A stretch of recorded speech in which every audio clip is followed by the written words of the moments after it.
Welcome to the Knight Sports Arena for the second half of this doubleheader here at Southern Virginia University. We have the Bobcats of Frostburg State College visiting here against our Southern Virginia University Knights, and it should be an exciting one, Chris. Absolutely should be. Should be a really telling point in the Knights season. They haven't had a great season so far. 4-9 so far in the season. They have a pretty significant losing streak. They've lost 4 in a row. Definitely looking to turn the tides here in their first home game since a long Christmas break.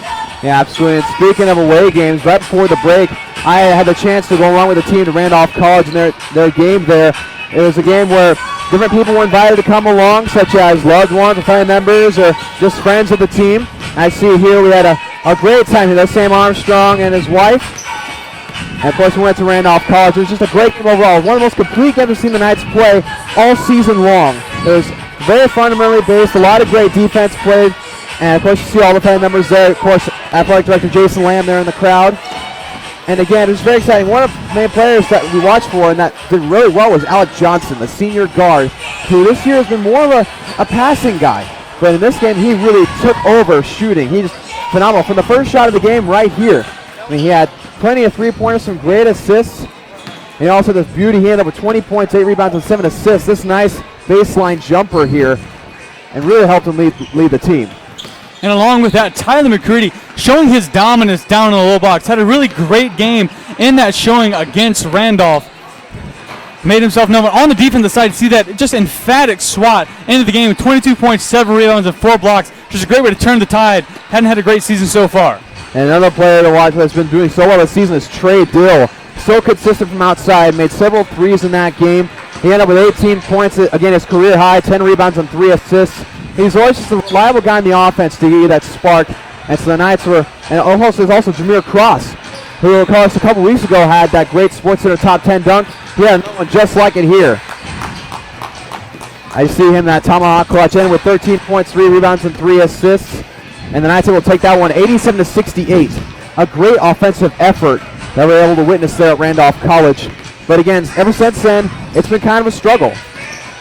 Absolutely. And Dawson, the Knights want to rebuild on what they did at Randolph. They want to show that here tonight against Frostburg.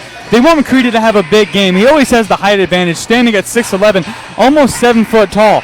They want to see Alec Johnson put the numbers up like he did against Randolph.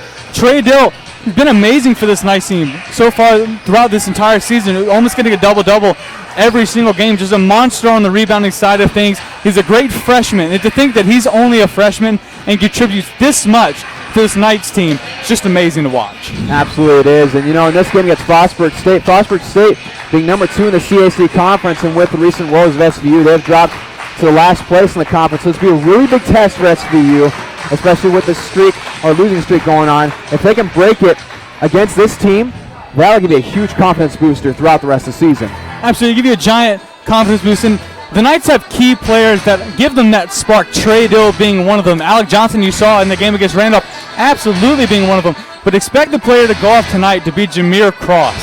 He always has something to prove when he gets on the court. He's capable of those highlight plays like we saw in SportsCenter a couple weeks ago. Had that massive dunk against Washington and Lee. Expecting him to put the ball on the floor, find his way into the lane. Frostburg has some great defenders down there and some great offense as well, but expect the Knights, especially Jameer Cross, to come out of this game, to come out of the gates running. Absolutely, and one player that the Knights really have to look out for is number 3, the senior guard for Frostburg State, Cole. He was CAC Player of the Week last week. The first game that he played that week, he had 22 points, 18 rebounds, and then he also had 20 points and 12 rebounds the following game. So he's definitely a threat to look out for the Knights. He's absolutely a threat, and he's a dual threat. He can attack you from outside or in. Standing at 6'8", he's that height that the Knights really struggle with. The Knights have handled well the bigger guys, the guys over 6'9", 6'10". Tyler McCready has put them in a glove, absolutely. And the shorter guards, but that 6'6" to 6'8" range, the Knights have found trouble.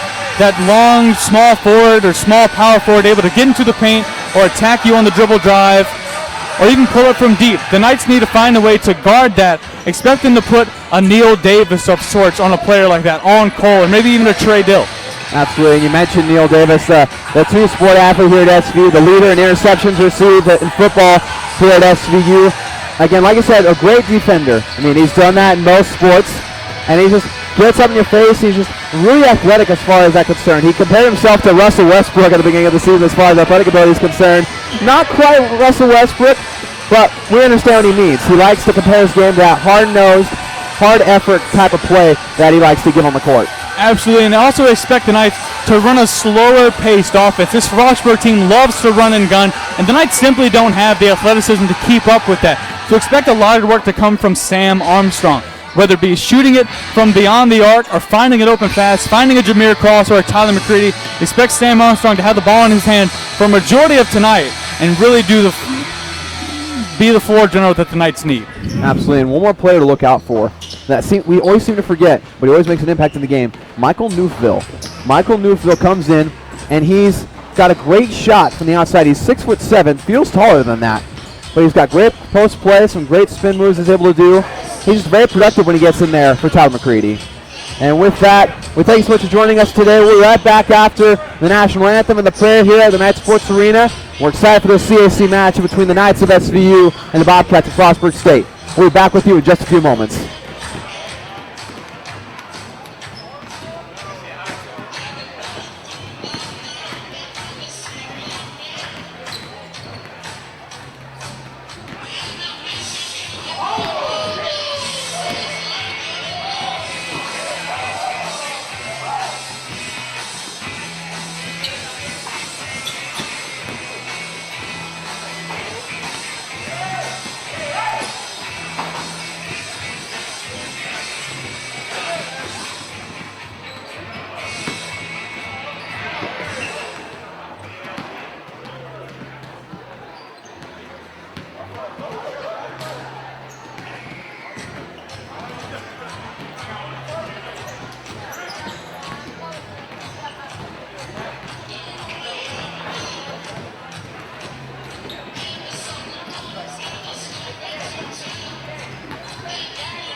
Southern Virginia University. Today's men's basketball matchup featuring the Bobcats of Frostburg State and your Southern Virginia University Knights. President Wilcox and the Southern Virginia staff, thank you for your support of the student athletes and coaches participating in today's contest. In the spirit of good sportsmanship, they ask you to respect the following SVU athletic rules. Cheer loudly and proudly for your team, not against the visitors. No profanity, vulgarity, racist or sexist remarks. No personal remarks towards players, coaches, or officials. Show that you know the game. Stay away from the playing area and team bench areas. Zero tolerance for alcohol and tobacco use at all contests. Thank you for your cooperation, and go Knights!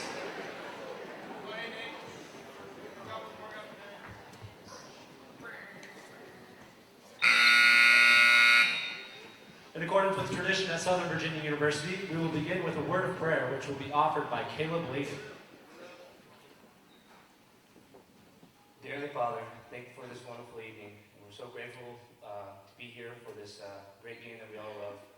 And please bless both teams that they will play to the best of their ability and that no harm or accident will come upon them. And we're so grateful for this time and so grateful for thy Son, Jesus Christ, and all that he's done for us. And we say these things humbly in the name of thy Son, Jesus Christ. Now, if you all please rise and face the flag for the playing of our national anthem.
Thank you. And now for your starting lineups. Starting for the Bobcats of Frostburg State. And we're back here at Knight Sports Arena. We'll have the starting lineups for Frostburg State University. At guard, 6'8" senior, number 3, Edwin Cole. Starting first for the Bobcats, number 3, Edwin Cole, earned that CAC Player of the Week last week. At guard, 6'4" freshman, number 40, Torrance Stevens. Also number 40, Torrance Stevens. 6'11" senior, number 50, Zachary Coleman. Number 50, Zachary Coleman as well. And assisted by Tyler Campbell. Joining them on the floor is Matt Hall. number 4, Daniel Alexander. In the Frostburg Bobcats are coached by Sean E. Brown, his first season as head coach. And now starting lineup for the Knights of Southern Virginia. Number 10, Neil. Starting for the Knights, number 10, Neil Davis, dual sport athlete here at Southern Virginia, plays football and basketball. Number 23, Jameer. The human highlight reel himself now on the floor. Number 23, Jameer Cross. Freshman from Dietrich, Idaho. Number 24. Joining him, freshman sensation, Trey Dill. 6'3" junior from Bluffdale, Utah. Number 32, Alec Now coming to the floor, number 32, Alec Johnson, junior from Bluffdale, Utah. 6'10", And in the middle, North Bend, Washington. Tyler McCready. Does a great job down in that low post. Draws a lot of attention with just his size, but also very skilled. And of course, the Knights are also coached by first-year head coach Greg Winslow. He's been with the team for the past couple of years, but just took over the starting job, head coaching job this year. And we also want to mention some newcomers to the team here in this winter semester. We have Silas Slaughter, freshman guard from Redondo Beach, California. Also have Quincy Jones, a sophomore from Atlanta, Georgia. And then you also have Justin McGowan, a sophomore, from Belton, Texas. He was actually a transfer from the University of Texas at Tyler. And so some great additions that Coach Winslow is looking forward to using in the future. A lot of new faces for this Knights team. And what new faces add is new styles of play, new chemistry styles that Coach Winslow can toy with and tinker with and find the winning solution for this Knights team. Like we said before, they've had a struggle so far in the season finding something that works. They've played decently at home so far.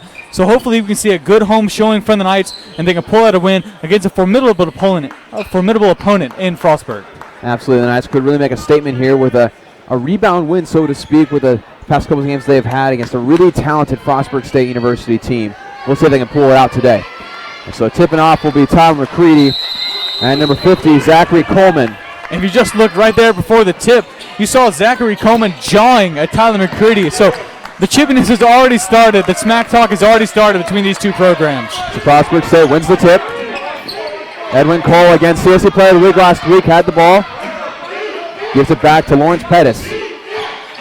Gets to the leading scorer, Daniel Alexander. Cole with it now. That's a deep three, and that's no good for Frostburg State, but it's rebounded by Cole.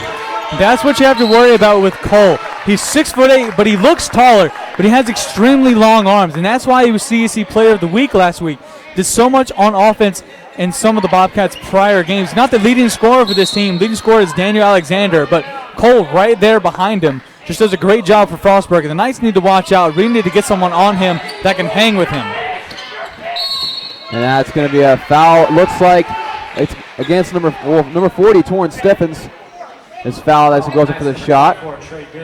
And Trey Dill's called for the foul. And so number 40, Torrance Stephens, will go over the line.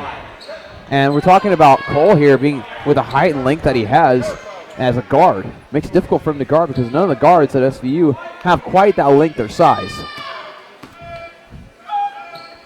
First one's up, and it's good. Going back to Cole just a little bit, like you said, a tall guard, averages around 16.3 points per game, but also 10.9 rebounds. So he's averaging a double-double. He has that ability to play either the 3 or the 4 or the 2 because he's so athletic. Knights need to watch out. He can pull up huge numbers. Just a real dangerous weapon that the Bobcats have. Stephens hits the second free throw, making a 2-0 lead for Frostburg State. Alec Johnson's getting trapped. Heavily overthrows Trey Dill, and that'll be a turnover, giving the ball right back to the Bobcats.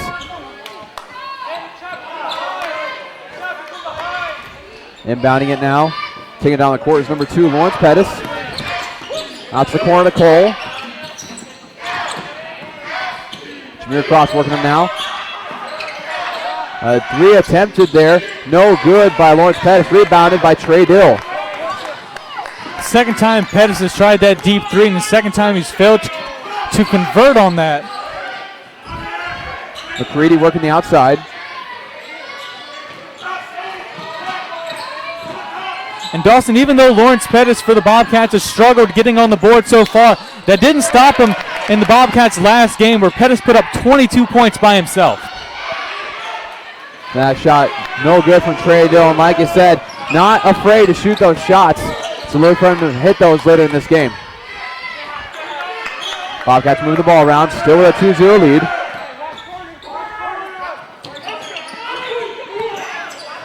The Knights electing not to guard Stephens too tightly.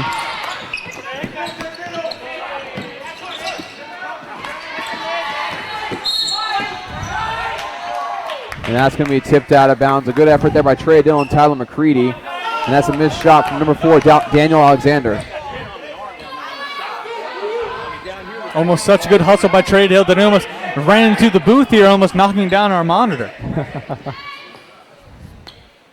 Now the ref's having a little bit of discussion here on the right side of your screen. And the ball will be with the Bobcats. Inbounding it is Alexander. Pettis with it now. Out to the right corner. And that shot is no good, off the back iron.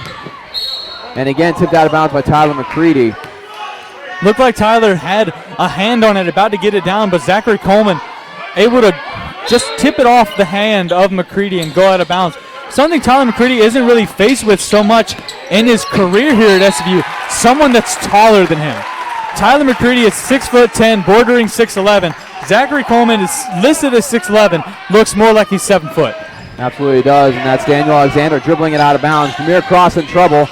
Gets it out to Tyler McCready to Johnson, who gets it back to McCready. Layup is no good. Rebound by Neil Davis, goes up, and it's tipped. And that's going to be recovered by the Bobcats, number 2, Lawrence Pettis. Saw some great hustle play by the Knights there from Tyler McCready, and also Neil Davis able to get that rebound. Just no one able to get a solid hand on it there at the end. Saw Tyler McCready try to tip it back out to one of his players, just there was no one there. That 3 is no good. That was impressive leaping from Daniel Lawrence as he's able to tip that in from all the way on the ground. I mean, that an impressive tip there for sure, making a 4-0 lead. Looks like they will call number 40, Torrance Stephens, for that foul as Alec Johnson was taking it up the court.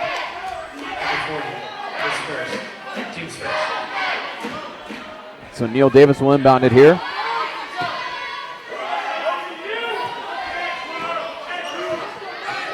The Knights still yet to find the basket so far. Good pass to Alec Johnson, and the nice roll on the rim to get it in. First points of the game for the Knights. Big relief here for Coach Winslow and the Knights, able to get some points on the board. And a great rebound by Neil Davis.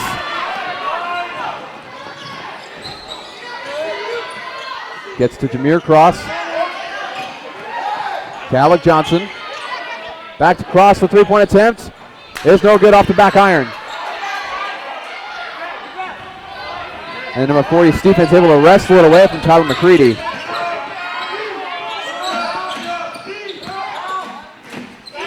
Good defense from Trey Dill, and the rebound goes to Tyler McCready. Great defense by Dill. Looked like he almost got a hand on that shot, but Cole just so strong you hardly even notice it. Neil Davis getting slammed to the ground, but hopping right back up as the foul's committed. Looks like they're going to call it on number 50. That is Zachary Coleman, the senior from Gaithersburg, Maryland. Well, Dawson, that's the football player within Neil Davis. Took that shot and got right back up. Like you mentioned earlier, he led the season for the football team of SVU in interceptions. He's also the career, or in his career, has the most interceptions of anyone in the history of SVU. So a dual sport athlete does great for this nice team. Coach Winslow loves him because of his defensive presence. We've seen some offensive presence from Davis so far. He got that offensive rebound, and now he's on the line. Absolutely makes the first free throw. Michael Newfield comes in for Tyler McCready. We mentioned him at the beginning of the broadcast. But that second free throw is no good. And it's finally wrestled down by Torrance Stephens. Dribble drive from Cole. Neil Davis defending now. Looks like a little confusion on the defensive side for the Knights. Jameer Cross with a steal now. To Neil Davis. Gets it to Trey Dill, and that's swatted by number 4, Daniel Alexander. But it looks like they're going to call the foul on him as Trey Dill ended up hitting the floor. Well, Daniel Alexander, after that call, put his hands up, basically saying, I didn't really touch him. Looked like a clean block. Referee saw it differently. Trey Dill did hit the floor pretty hard. He absolutely did, and now that makes it the Knights only down by 1, and Trey Dill will be sent to the free throw line here in just a few moments as Coach Winslow has a chance to talk to his players. And like you said before the broadcast, I mean, these players from Frostburg State, they're extremely athletic. They like to play fast, like to play aggressively. And so one thing that Coach Winslow is going to have to manage is the fatigue of his players. Make sure to cycle them out enough, because no matter how much conditioning you do, I mean, against a team like this, you need to switch people out.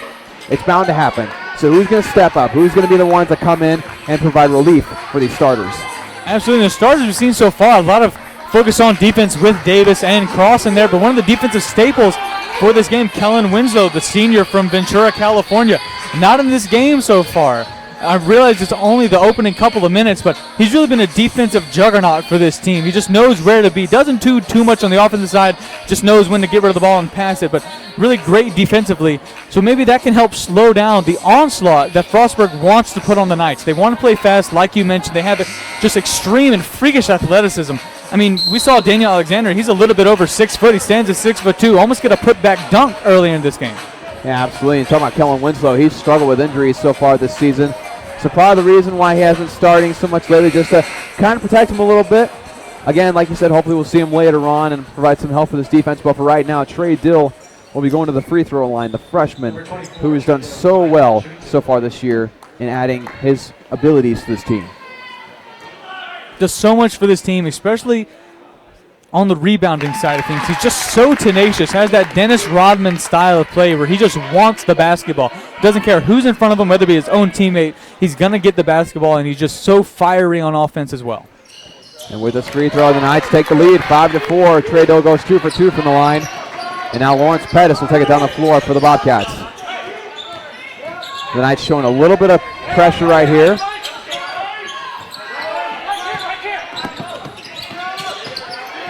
Alexander skip pass. And that's a good jumper. That is number 24, Terry Kenner, the junior from Glendale, Maryland. First time we mentioned his name in today's broadcast. Looks like he came in for the Bobcats, in for number 50, Zachary Coleman. Now Alec Johnson with it now. Gets out to Newfield, who takes the three. Just off the front of the rim. Nearly grabbed by Neil Davis, but Jameer Cross, who's about to shoot, tried to pass to Michael Newfield, and Newfield not expecting that at all. Came right off his lap and now belongs to the Bobcats. That's a no-good three for number 2, Lawrence Pettis. Rebounded by Alec Johnson. You'll see number 12, Brandon Caputo, checking in for the Knights. And they're going to call that a moving screen on Trey Dill. We'll also see Jaron Anderson check in for the Knights. Interesting call there. Trey Dill trying to say that one of the Bobcats players pushed him from behind into it. Nevertheless, referee saw differently.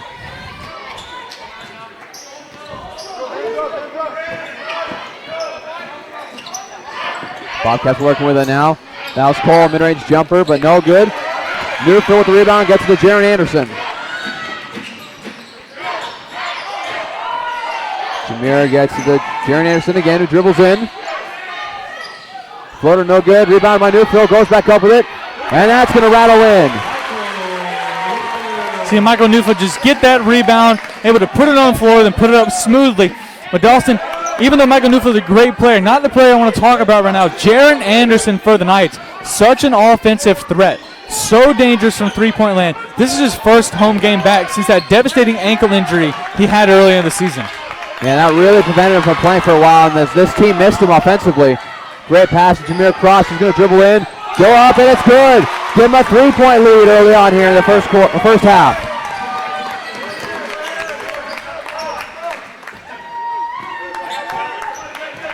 You're starting to see this defensive strategy. It's a zone defense. They're trying to funnel him to the sides, get some pressure on him, and now we see Kellen Winslow checking in for the Knights. As that three-pointer is good by Daniel Alexander. And now it's tied 9-9.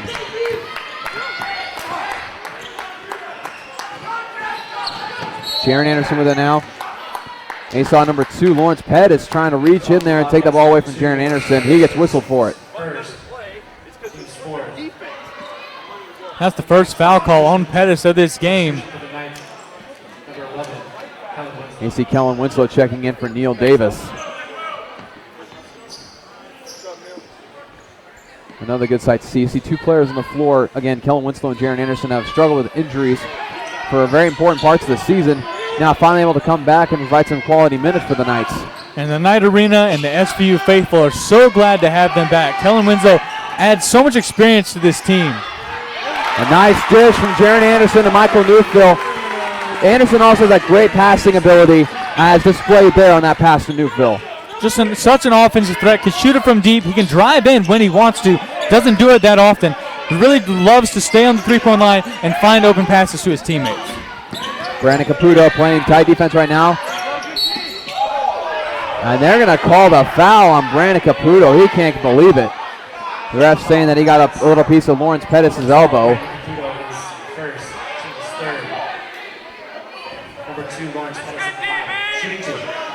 Coach Winslow not happy about that, asking for the same exact thing on the other side. He doesn't believe that his team's getting the same call, but Pettis at the line. First one is good. But Dawson, as a coach, you kind of have to argue every way you can to let your players know that you have their back. You don't want to look like you're siding with the referee, but sometimes coaches are validated, and I believe in that case he was a little bit validated because same thing happened on the offensive side when the Knights were trying to get a basket and there was no call, and then a little bit of a brush on Pettis' arm in that last call. The second free throw is good for the Bobcats, tying it up at 11. You saw Tyler McCready coming in from Michael Newfield. And early on so far in this first half, it's been quite the battle as the Knights have given the Bobcats all they can handle so far. Jameer Cross nearly loses it, hands it off to Winslow. Gets it out to Caputo, to Anderson. And it's blocked on the three-pointer by Cole. Gets out to Cross, who attempts the three. And that's good. Saw some great passing there for the Knights, but great hustle play by Anderson. Tried to take that three and was blocked by Cole. Able to get it back. Looked like he was going to put it up again, but knew better this time and found the open cross. That's a deep three from number 24, Terry Kenner. Now rebounded by the Bobcats. That's going to be out of bounds on the Knights.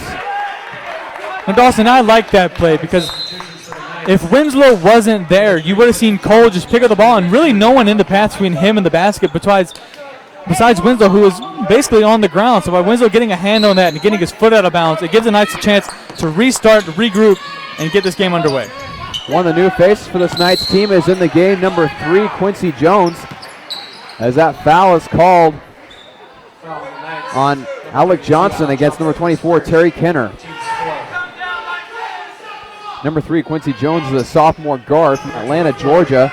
Went to Dunwoody High School. And again, is a new addition to this Knights team here in this winter semester. He'll be looking to make as quick as an impact as he can. His first home game in front of his new fans, in front of the SVU's faithful. He'll be looking to make an impact on offense because that's what gets you the most notoriety. So expect him to be on offense. Probably look for open threes. He's not the tallest guy in the world, only standing at around 6 foot. We'll see what he can offer for the Winslow's Knights team. Kenner stepped over the free throw line. That first shot was no good, but makes the second one. Bobcats now only down by 2.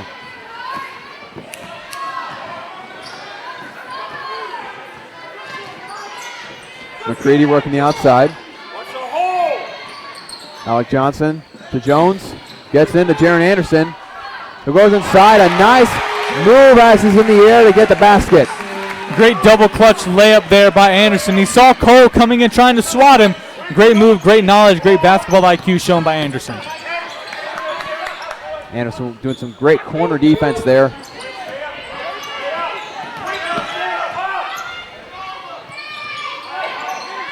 Cole on the outside. That one's no good. Good box out by Kellen Winslow, but they're going to call that a foul.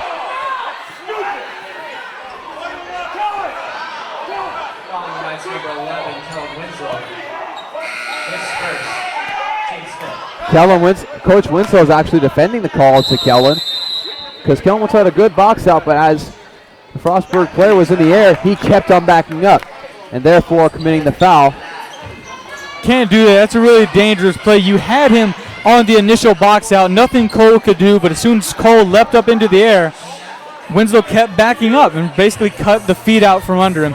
Can't really do that. Just need to stick with your initial box out and have faith that it'll work. Absolutely, because that initial box out was beautiful. As a textbook box out that you can't ask any better of anybody except just to stop when he's in the air. And so, Coach Kellen Winslow getting a little earful here on the sideline, but the Knights again having a 4-point lead on the number 2 team in the CAC. It's looking up for the Knights so far early on this first half. And while Coach Winslow talks to his guys, you see the SVU Spirit Squad making their debut tonight. They do so much for the Knight Arena.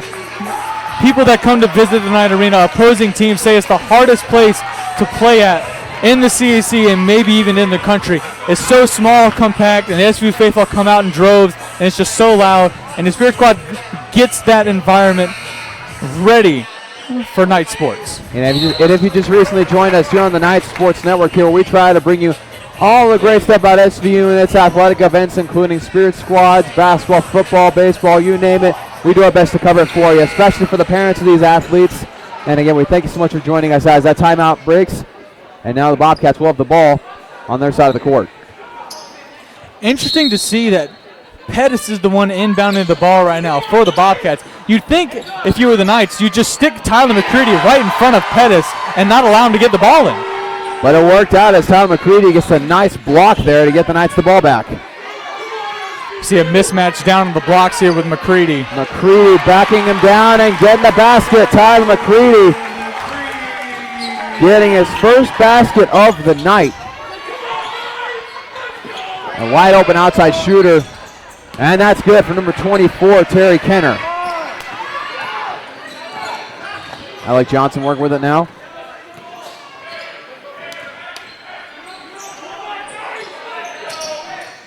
McCready back to Johnson. Trying to get a screen for Jaron Anderson. Gets inside McCready.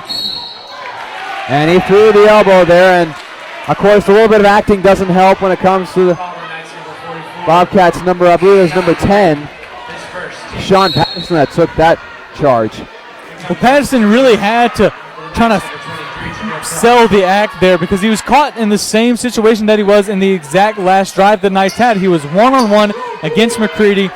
McCready's just so big. You don't really see it. Patterson's 6'6". It's not every day that you see someone take someone that's 6'6" and make them look like they're 5'2". All right, that's a nice play by the Bobcats there as they bring it within one here with just over 10 minutes left in this first half. Good screen to Johnson, a good pass. McCready who lays it up. But no good, tipped him in the air, rebounded by the Bobcats. Kenner with it now. That's to the outside. That's a no-good three-pointer. What's he going to call over the back on number 10, Sean Patterson. That was number 5, Desmond Lighty on the three-point attempt. And on that three-point attempt, you can't really hear it from home, but from wherever it's sitting, it almost sounded like Tyler McGrady got a finger on it. I wouldn't be surprised. He has such defensive length and ability to get the shots just like that one. Now Jameer Cross working with it now. Gets to Winslow. To Anderson. To Newfield. To Cross. To Anderson, who attempts the three. And it rolls out just barely. Kellen Winslow with the rebound. Gives Anderson another chance, and that's hit in the air by number 10, Sean Patterson, but I believe they're going to call the foul on him. As Jaron Anderson was in the air. Now Anderson's still on the ground. Anderson appears just to be a little shaken up after that last play. When Jaron Anderson shot the three, it almost looked like he knew it was coming off. When he got the ball back from Winslow, he drove it in immediately. It looked like he was going up to dunk it over Patterson. Wouldn't be surprised. Jaron Anderson has the athleticism to do that. Just really needs to be careful. His first home game back since injury. Doesn't want to have a repeat of what happened to his ankle.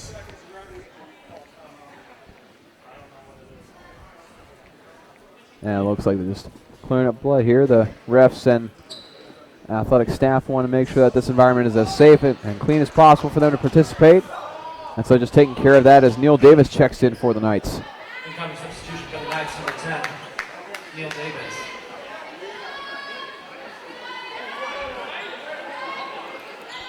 And so they're trying to keep Jaron Anderson in to shoot the free throws.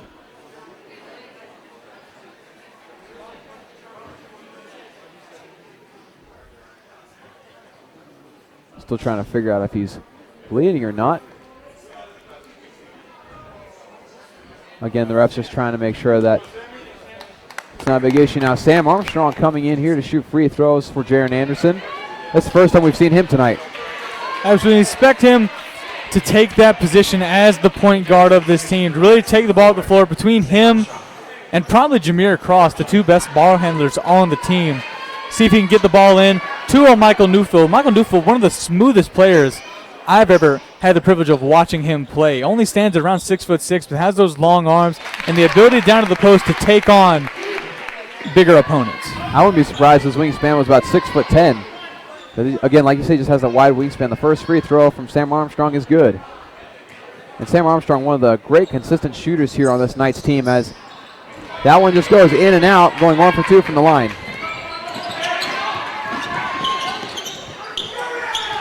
Alexander in the corner, gets back out to number 5, Lighty.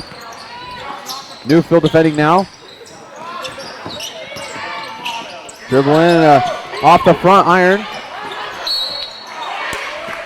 And number 40, Torrance Stephens, is going up with it and got fouled. Never set to the line. Kellen Winslow, his second, team's Kellen Winslow guilty of that foul. And that's his second of the first half. Not only his second, but second in quick succession. He really wants to keep an eye on that and not let it get to a point where it becomes out of hand. Neil Davis checking in now for the Knights. That's first free throw is up and no good. And indeed, he will come in for Kellen Winslow. substitution for the Knights, number 10, Neil Davis.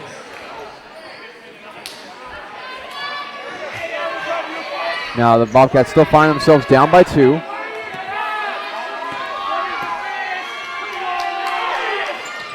Second one is up and no good, but rebounded by Lighty.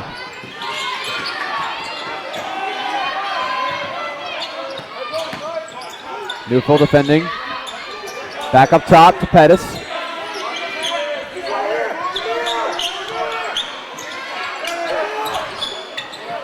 Pettis working with it on the right side. With Neil Davis in his face, he nails that jumper. He had multiple defenders in his face, still able to knock it down.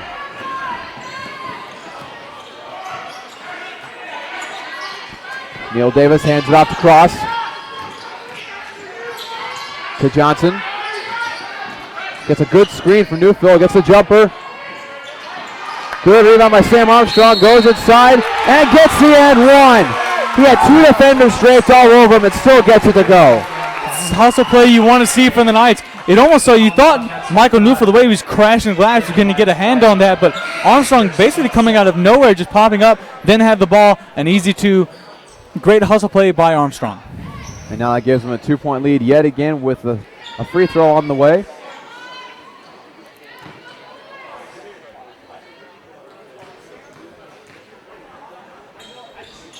And that one's good. Making a 3-point lead.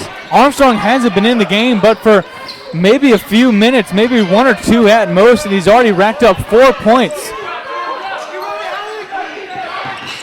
That's an outside shot from Pettis, and that's no good.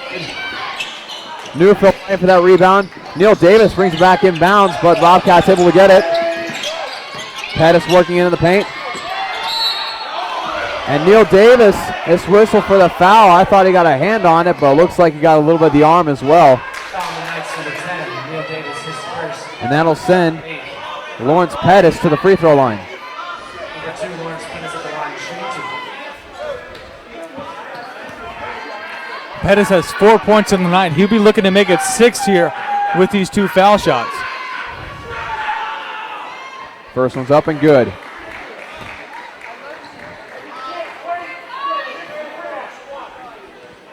Coach Winslow's a little upset because he felt like the foul wasn't called until the ball hit the rim. He's not happy about that. Second one's up and no good. Battle for the rebound right now. Newfield finally ends up with it after Cole went up with a shot. Armstrong to Cross, who dribbles in, goes up with it, and it's no good. Interesting no call by the ref there. Jameer Cross looks like he was hit by basically everything but the kitchen sink on that last play. Neil Davis with it now. He has Armstrong on his left. He goes up by himself. And he gets the foul call, and he'll go to the line. Coach Winslow talking to his players saying, you got to fight for it. Things aren't coming easy for us tonight. You got to work hard and fight for everything you get. So now we'll have a media timeout. Now, as fiery as Coach Winslow's getting, what do you feel like his message is to his team right now, besides simply just fighting for it? I don't think it'll change, Dawson. I know he likes to be very vocal from the sideline, but he's just as vocal during those timeouts. He's a little bit more reserved during the timeouts because he knows his players. He knows his guys, but he's just saying you guys got to fight for it. Like you said earlier, calls aren't coming easy. Things aren't really going your way besides the scoring. You're up 22-20 over the Bobcats right now, but you really need to tighten up on defense. You need to get out on those three-point shooters. They shot a lot of open threes from the corners. And what the Bobcats are forcing the Knights to do is take that man out of the middle, usually a Tyler McCready or Michael Newfield, and force him out to the wings. This is where they're finding their points, that and on the foul line. So the Knights really need to tighten up on defense and also on offense. They played fairly well so far. Haven't shot as many threes as maybe as they'd like to, but they've found a lot of success in the dribble drive and in those shots from the corners and elbows. Yeah, they really have, but despite the frustration that the Knights are facing, they still have a 2-point lead here, and both teams having 8 fouls. A lot of whistling going on so far, as it's a very physical game. And one thing that Coach Winslow is very frustrated about, and this is one thing that a lot of coaches around every league in basketball are frustrated right now, is players, when they shoot, kicking out their leg. And so whenever their leg gets touched, it looks like a foul. And that's one thing Coach Winslow has been yelling at about with the refs. And then, of course, this last play, or before this one, where I believe it was Jameer Cross went up for the layup and basically got a lot of contact. It's definitely frustrating. Neil Davis up for the first free throw is good. And Dawson, absolutely about the controversy of kicking the leg out when shooting. And if y'all watching at home don't know what that looks like, watch Lawrence Pettis, number 2 for the Bobcats. Every time he shoots a three, the quintessential, that leg kick, he has a quick release and he kicks his right or left leg out. Watch for that and you'll see exactly what we're talking about. Absolutely. It's Jameer Cross trying to get a baseline pass, but it's knocked out of bounds by number 50, Zachary Coleman, the senior from Gaithersburg, Maryland. And the Knights will retain possession. Alec Johnson trying to get it out. Finally gets to Newtville. Spins around. Going to be a foul on Coleman, as Newfield's trying to pivot back around, but Coleman got in his way. Foul on the Bobcats. Number 50, Zachary Coleman. And at this point, I feel bad for Zachary Coleman, number 50 of the Bobcats. He's up against Michael Newfield. Coleman is basically 7 foot tall. Newfield's 6'6". He's got the height advantage, but Newfield's just so smooth and had those long arms that he can do basically whatever he wants down in the blocks, down in the post. Has those spin moves and the fakes, able to fool a much taller opponent, and just showed right there against Zachary Coleman. Zachary Coleman doesn't need to bite as hard as he did right there on Newfield. Very true, and Newfield missed the free throw, but Sam Armstrong fighting for that rebound to keep possession with the Knights. Armstrong from deep, and it's off the right side. Newfield got his hand off it, and then it deflected off of Alec Johnson out of bounds. Bobcat ball. Looks like on that last play, Newfield is bringing it down, didn't corral it completely, and it just bounced off the forehead of Alec Johnson. Sam Armstrong trying to make a statement with that deep three. He is capable of making those. Very capable.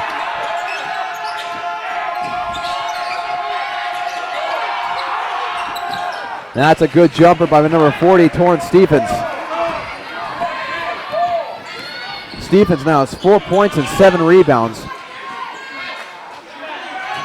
Jameer Cross with it to Armstrong.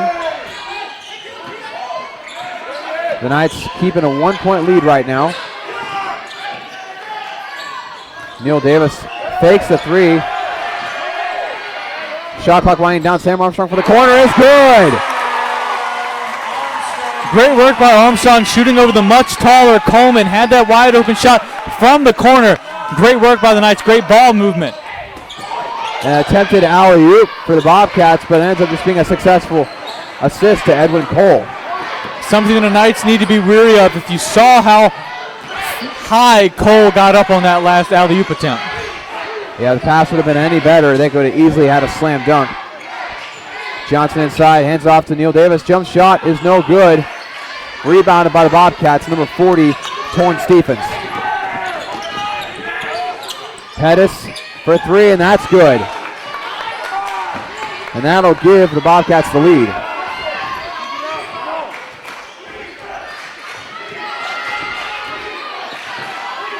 That'll also move Pettis up to leading scorer here on the night for both squads. He has 8 points on the night so far. Neil Davis to Johnson. Armstrong with it. Lose control.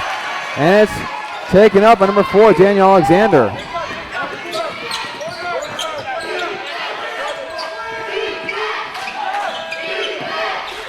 Alexander deep is no good. Jameer Cross with the rebound. Jameer Cross now has 5 points in the night. Here chanting from the Knights sideline saying move. You got to move around to get some open passes, to get some open looks. Armstrong from the I guess it's Neil Davis from the corner. That's no good. Pettis with it now. A fancy around-the-world layup with his left hand. Pettis able to drive it in on three defenders that were much taller than he was. It was a great way to convert by the Bobcats offense. And now a timeout here as the Knights now find themselves down by 3 with just under 4.5 minutes left to play in this first half. The Bobcats starting to find their stride. And again, you saw that fancy layup just a second ago, and then some threes here and there that the Bobcats have been able to hit. The Bobcats really started coming to their own on the opposite side of the floor.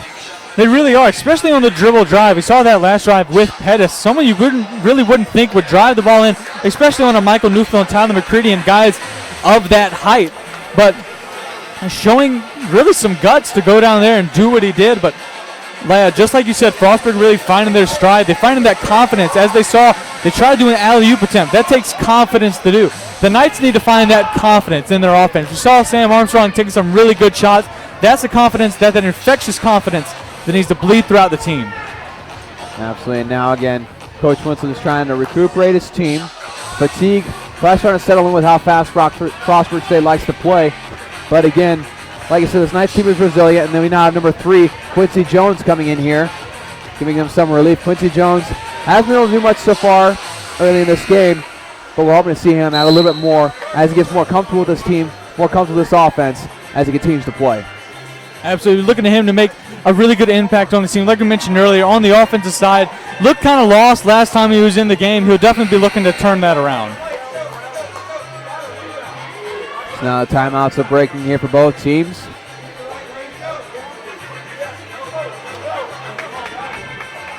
And again, just under 4.5 minutes left to play. It's kind of a low-scoring game for both of these teams. Both these teams very physical defensively, and they just are doing a great job of limiting each other and getting each other frustrated on the offensive side. But now Sam Armstrong inbounding it for the Knights. You see Jaron Anderson back in the game. McCready with it. To Armstrong in the paint. Dangerous pass to Johnson. McCready, another dangerous pass that's intercepted. And ends up in the arms of Pettis. Wasn't a good look from McCready on that pass. The Knights very lucky that Pettis wasn't able to capitalize on that wide open three. Johnson with it, or Anderson, excuse me. Now to Armstrong. Anderson again. A good screen from McCready. He attempts the three. No good. Rebounded by number 4, Daniel Alexander. Pettis goes up with it. McCready not able to grab it as it lands in his lap. Now they're going to call a foul on Jaron Anderson. 21, Jaron Anderson, his first.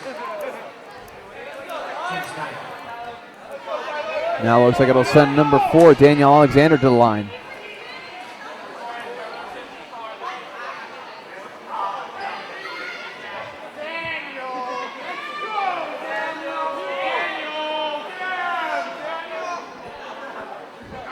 Just some discussions for the refs here before the free throw.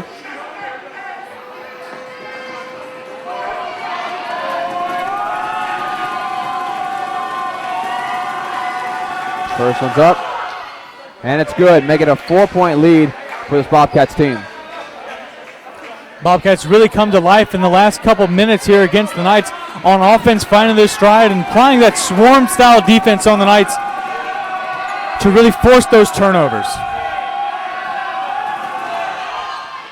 Second one's up and good. Make it a 5-point lead for Frostburg State.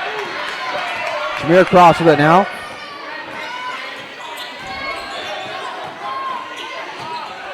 Gets to McCready, who's been spending a lot of time on the outside in this game, and that's a good dish to Jameer Cross for the easy layup. And now Pettis working with it as the Knights reduce the lead to 3. And a very good shot from number 40, Torrance Stevens, is able to bounce in. Nice touch from his shot. You thought that shot from Stevens was never going to fall. I thought it was going to be stuck on there in the rim for the entire night. Jameer Cross attempts another layup, no good. And the Bobcats have it again. Almost an incredible pass from Pettis, attempting to get to number 14, Nicholas Johnson. But Jaron Anderson able to stick his hand in there and knock it away.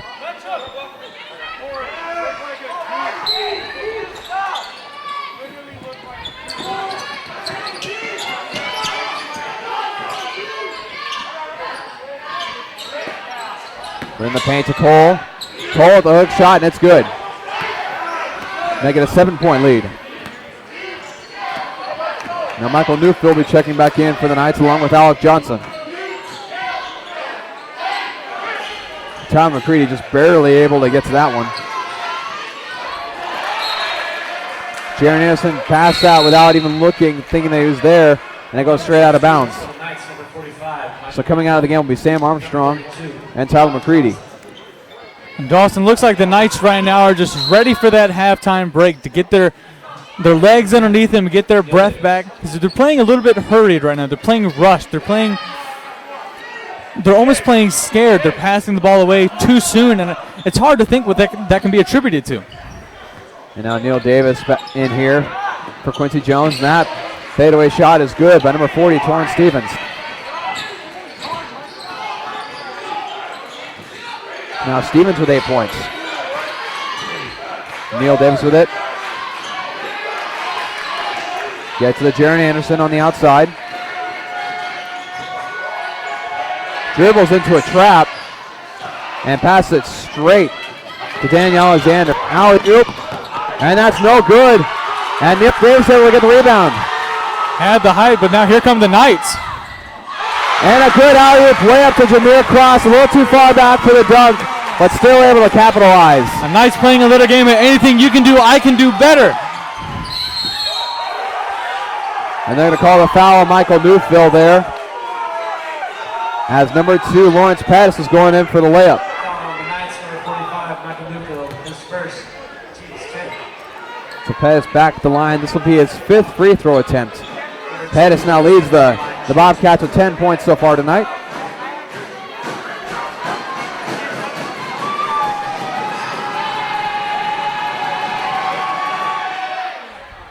First free throw is good from Pettis. And I see a couple substitutions here for the Bobcats. Number 1, Demetric Williams. Number 24, Terry Kenner. And then number 5, Desmond Lighty. Lawrence Pettis, he's not only leading scoring for his team, he's leading scoring for the entire contest. Right now has 11 points on the game. And it's amazing he's doing so. He's only 5'9", and he hasn't shot very well from 3. He's only 1 of 6 from 3, so he shot extremely poorly from 3. He's able to get his points on the foul line and driving it in on much taller opponents. It's absolutely amazing to watch. And with that free throw, he extends the lead to 9 points for the Bobcats. Johnson gets to Newfield. Gets in Jameer Cross, a nice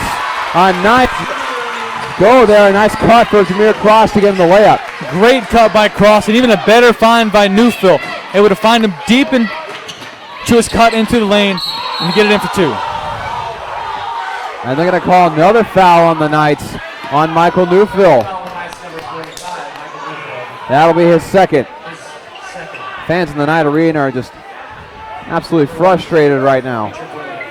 Fans are frustrated because it looked like a clean block, and Newfield's known for his ability to block the ball with those long arms. It's interesting to see what Coach Greg Winslow does with Newfield at this moment. Only 46 seconds left to go in the first half. Maybe see if he decides to pull him out or keep him in. It looks like he's electing to do so, as no one has come to check in for him here for this free throw. The second one is no good. And it's going to be recovered by the Bobcats. Desmond Lighty with it now. And that jump shot is up and no good. Jaron Anderson with the rebound. Just about 30 seconds left in this first half. Anderson working with it. Coach Winslow wants to hold it to the last possible second. Looks like they're going to call a foul here on the Bobcats. They're going to call that on number 1, Demetric Williams. And so that'll send Michael Newfield to the line. The Knights are going to try to get a last second shot and use up all the time that they have left.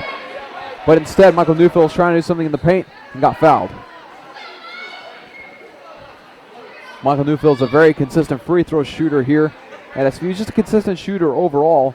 It's just a very smooth release as he attempts his first one, which is good. And you know, his play is really exemplary about his character too. He's just a very, very soft-spoken character, very, very smooth about how he goes about doing things, very quiet. But in games like this, he makes a loud impact as the second one goes up, and it's good. Just 21 seconds left. The Bobcats work with it. Want to go as fast as possible. Pettis working with it. Now hands it to number 5, Desmond Lighty. The fans here chanting the defense on. Corner 3 is attempted, and no good. Rebound by Neil Davis. 1 second left, and it's not going to get a shot off. And the fans here and the bench, understandably, are extremely upset that there was no foul called there. But at the end of the half, the Knights find themselves in a 6-point hole against Frostburg State. And the Knights, again, just having some struggles so far, especially in that second half of the first half, where they just had a hard time shooting, and they also got a little bit winded. Very difficult for them. And with Coach Winslow here in a second, we'll have Chris Fry with him. And Chris Fry, what's Coach Winslow have to say? Coach, your team defended the 3 extremely well in that first half. What can you attribute that to? I think, honestly, you know, we've got a hand up a few times, but they're not shooting well. And so, I mean, I'd like to take some credit, but, you know, when you give up 40, that's not great defense. What's really hurting us is the boards. They're tall, they're big. I feel like we've come out on the short end of a couple calls, and and we just got to rebound better. That is the absolute key. We've got to rebound better. All right, Coach, and towards the end of that first half, your team started to play a little bit quick, a little bit hustled, a little bit frazzled. What's your plan to combat that coming into the second half? They just need to settle down. We've done that all year. When we start to, the lead starts to slip away, we start to get behind. We have some guys that tend to just kind of try to do it on their own and instead of staying within the team thing, and that's just a sign. That's who we are, and it's unfortunate. They've got to just stick together, and we kind of did, and we slowed down, and then we crawled back into it. All right, Coach, thank you so much. We'll let you join your guys. And Dawson, back to you. Thank you so much, Chris, and we'll be right back with you for the second half action and a halftime report here in just a few moments. Don't move anywhere. We'll be right back with you in the Night Sports Network.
Welcome back to the Knights Sports Arena for some halftime analysis. So far, the Knights having a 6-point deficit going into halftime.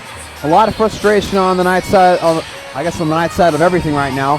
What are some things you think that the Knights could key on in the second half? Well, Dawson, they really need to key on playing their style of basketball. It seems like throughout that first half, they kind of conceded Frostburg style of play, that run and gun style where there's a lot of turnovers that are eligible to happen. So I think the main thing they need to do is play their style of basketball. Slow it down, get Armstrong in there, slow down the offense as a point guard, feed it into your big guys, look for open threes, things like that. Don't elect to go for the run and gun because, yes, you're athletic, but you're not as athletic as the Bobcats of Frostburg.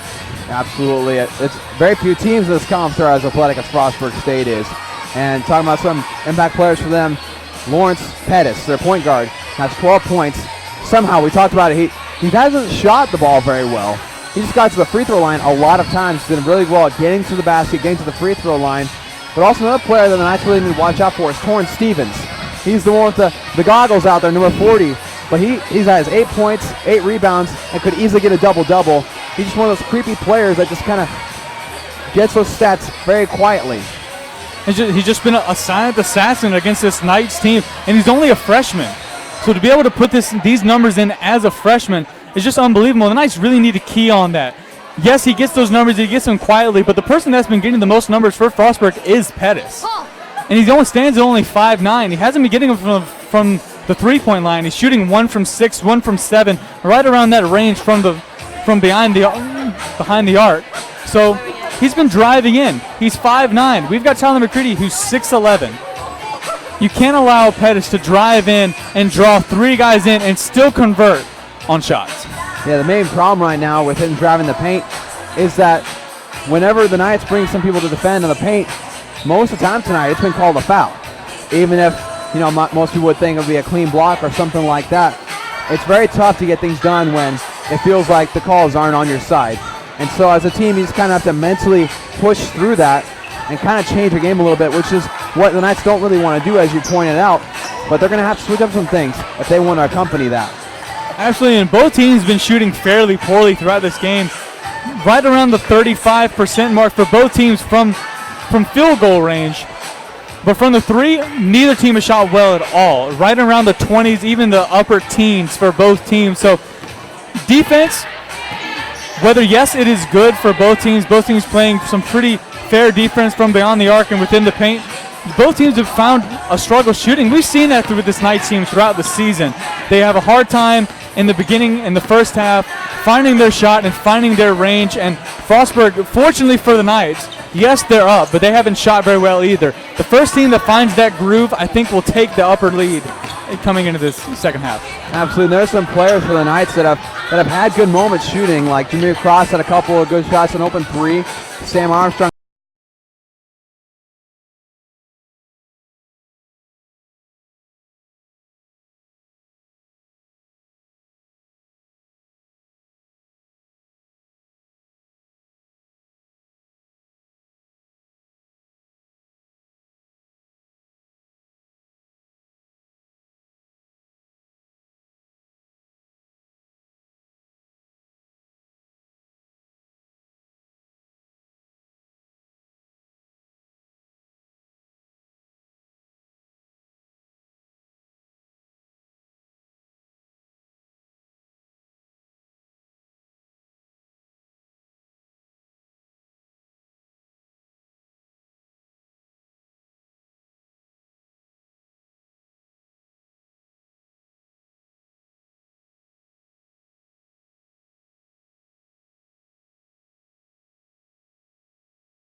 Welcome back to second half action here between the Knights of Southern Virginia University and the Bobcats of Frostburg State University. Right now, again, the Bobcats have a 6-point lead here to start the second half. We've already talked about some things that the Knights can do better and some things that the Bobcats are doing really well right now. I think just a big message that Coach Winslow is sending to his team is to keep fighting. We mentioned it before when they first realized, hey, we're not getting calls. We have to really fight and work as best we can to get our best open looks. And one thing I noticed when we came off the halftime report is the little involvement of Trey Dill in the offense so far in this game. He hasn't been able to get the open shots that he is accustomed to getting. Absolutely not, and not even that. He hasn't really taken very many shots, only 2 on the night. He has 2 points, but he hasn't shot that many shots throughout this game. So maybe as this game goes along, he'll be able to find his shot and make that impact that he's had this entire season. The Knights start off with the ball in the second half. Neil Davis working with it, gets out to Jameer Cross. Gets inside Tyler McCready. That's up and no good. There's a foul on the floor here. And it's against number 50 for the Bobcats, Zachary Coleman. And that is his 3rd foul. So the Knights will retain possession. And that's good to see if you're the Knights, because Coleman, for the Bobcats, really the only person height-wise that can match up with Tyler McCready. And if he gets in foul trouble, you can keep McCready in there, put in Newsville, and there's lesser defenders than Coleman on this Bobcats team. Torrance Stevens able to get his hand in there as the pass was attempted to go to McCready. Goes out of bounds, but stays to the Knights again. Gets to McCready. Out to Trey Dill. Gets back inside to McCready. Alec Johnson with it on the outside. Trey Dill for 3. No good. The shot was a little shallow. A little flat, I should say. Now the Bobcats working with it. And a nice step back by number 4, Daniel Alexander, able to get the open jumper to go. Haven't heard too much from Alexander on the night either. Right now he has 9 points after that last shot. But he's the leading scorer for this Bobcats team. It's interesting that we haven't seen a lot of him throughout that first half. Maybe he'll wake up here in the second half. Sorry about that, Chris. Jameer Cross with a no good 3. Neil Davis. Alec Johnson, Jameer Cross again. Gets inside McCready, goes up with it on Stevens. No good. Gets his own rebound. Goes up with it again, and he's going to get fouled on the way up. That's great work by McCready to grab his own rebound. You saw the intensity in his eyes when he had that foul called against him. He missed that first shot, was obviously frustrated, got it back, and then put it up strong and was able to draw the foul. And he drove the foul on Zachary Coleman. So just the perfect situation for Tyler McCready in particular in this case. So that's quick 2 fouls for Coleman here to start the second half as Tyler McCready's first free throw is good. And pulls them within 7. Frostburg State not electing to put someone in for Coleman. We see Sam Armstrong checking in for the Knights. McCready's second free throw's up and good. Interesting what we just heard from head coach Sean E. Brown Sr. of Frostburg State. Coleman has 4 fouls. His coach just told him, hey, you're done. Go after everything. He's keeping him in. He's basically just giving away the fact that Coleman's still in this game and just saying, hey, go after everything. Play your heart out. You're going to be fouled out anyway.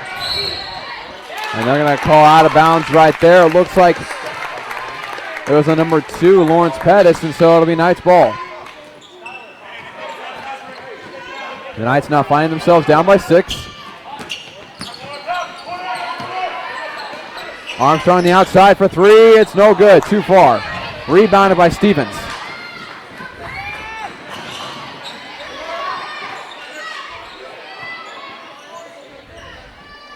Outside to Cole. Guarded by Alec Johnson. Number 4 shooting the outside. No good. Rebounded by Coleman. And that's going to be a backcourt violation on the Bobcats. That's great pressure shown by the Knights, but also a lack of IQ from Frostburg there to turn the ball over. And you just see Coleman coming out, his coach pulling him after telling him that he was basically done for the night. Hard to think and trying to wrap your head around what Coach Shawnee Brown Sr. is doing. Number 1, Demetric Williams comes in for him as he gets the ball inside of McCready.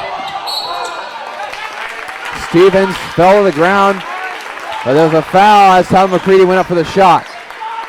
And that should be a matchup the Knights want all day. Tyler McCready up against Torrance Stevens. Stevens, like we mentioned at halftime, kind of that silent assassin for this Frostburg team, picking up a lot of stats, getting himself on the stat line. He has 8 points and 10 rebounds, 2 points away from a double-double. But that's the matchup you want. Tyler McCready, so strong down there in the blocks that Torrance Stevens just no match for McCready down there. McCready's first free throw is good, and with that, he'll have 5 points on the night, most of them coming from the free throw line.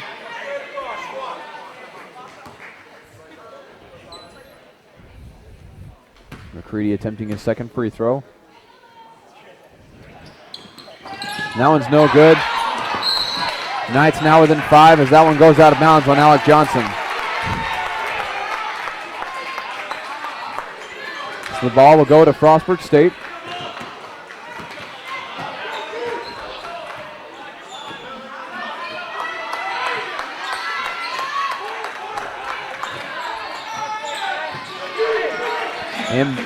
In the paint, outside to Cole for 3. And that's no good off the front of the rim. Sam Armstrong with the rebound. Jameer Cross for 3. It's off to the right, no good, and so the Bobcats will get possession back again. Shooting from the 3 line has been really hard for the Knights team so far. Right now they're 2 of 12, 16.7%. Stevens going up against Tyler McCready. Now in the corner. Skip it over. And Cole going up with a floater, and that's good. Haven't heard too much from Cole during this game either. Was CSC the player of the week for men's basketball last week, but only managing 4 points so far in this game, or actually 6 points rather. Tyler McCready working inside. Gets it up and in. An and one for Tyler McCready. McCready now has 7 points. And more than just points, Tyler McCready is really taking over this second half with just his presence alone. Able to get to the line. He's basically brought Zachary Coleman, basically fouled him out of this game. I don't think coach is going to put him in for a good long while. Just Tyler McCready has that presence with his size, and you just saw the finishing ability of him there. He could very well take over the remaining of this game. And one is good, and now the Knights only find themselves down by 4.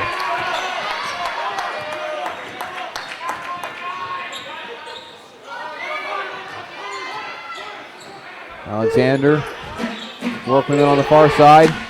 Pettis to Cole. Cole dribbles in. That is up and no good, but he gets his own rebound. It looks like he gets fouled on the shot. And that's going to be on Alec Johnson, the senior. Foul number 32 on the Knights, Alec Johnson, his second, team's first. And now we'll see Michael Newfield come in for the first time in a while. As Cole goes up to the line. First one's up and good. Incoming substitution for the Knights, number 45. And that gives Edwin Cole 8 points on the night. Coach Winslow giving McCready a little bit of a rest as, again, like you said, he just kind of took over those past few minutes. Absolutely, and I think that's what Coach Winslow is trying to do and save him for later minutes when those minutes are more important. Cole's second free throw is good. Stevens defending the inbound. Armstrong able to corral it. Working against the full court press. Trey Dill able to get across half court to Jameer Cross. Jameer trying to get a in the paint pass to Trey Dill as he was making the cut towards the paint, but it was tipped out of bounds. Looks like by number 4, Daniel Alexander. Armstrong with it. Alec Johnson on the left side. Armstrong. Trey Dill trying to drive it in on Stephens. Nothing doing. Near cross. Looks like it's going to be a hand check foul on number 2, Lawrence Pettis. On the Bobcats, number 2, Lawrence Pettis. And that'll be his second foul. Media time. And they'll have a media timeout here. The Knights doing some good things early on in this first half to bring it back into a manageable score. Absolutely have. They fed Tyler McCurdy quite a lot, and he's able to draw a lot of attention. Like we said earlier, Zachary Coleman really the only person that can match up with him one-on-one, and he's basically out of the game, has 4 fouls at this point. So the Knights and Coach Winslow noticed that. They fed it to Tyler McCurdy, and they've also seen some great work by Jameer Cross and also Sam Armstrong. He hasn't really put the numbers up point-wise you'd like to see in the second half, but he's drawn the attention because of his ability to shoot the three and his ability to find open passes. Absolutely. The team just looks definitely more comfortable to start off this half offensively. And when you're comfortable, you play better. Simple as that. That's why you see so many people play well in practices or open gyms. They're comfortable in a situation where they're not tense. And so you have to bring that comfort into this kind of game. You have to have that mentality to play true to who you are. That's the Knights are trying to establish here early on the second half. Absolutely. It's a 180-degree change from what we saw in the last couple of minutes of the first half. We talked to Coach Winslow at halftime saying your guys played a little scared, a little rushed. How do you combat that? And we said play your own game, and that's what the Knights are doing so far. They are forcing Frostburg to play their style of game, which is slower, more methodical. Absolutely. Now the Knights will have the ball inbounded to Jameer Cross. Down by 6. Alec Johnson with it to Newfield. Jameer Cross up top to Dill. Armstrong with it. 5 seconds left on the shot clock. Goes up with it, and it's blocked by number 3, Edwin Cole. And that's a good drive by number 4, Daniel Alexander. He's puts it up for 2. Trey Dill in the corner, tries to dribble it in. Out to Armstrong for 3, and that's good. Just what the doctor ordered there, a three-pointer to get him back in this game. That's exactly what he's so good at. Just getting those open threes, and he's just so consistent.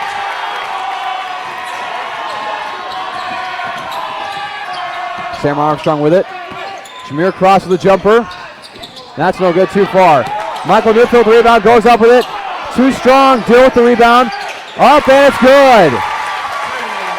2 offensive rebounds there, and they can all be attributed to Trey Dill. He came in flying on the first one, knocked the ball out of the hands of the Bobcats and into the hands of Michael Newfield. And now the Knights only find themselves down by 3. The smallest deficit they've had in a long time in this game. Michael Newfield with the rebound to Alec Johnson. You see Quincy Jones checking in for the Knights. Jameer Cross for 3, no good.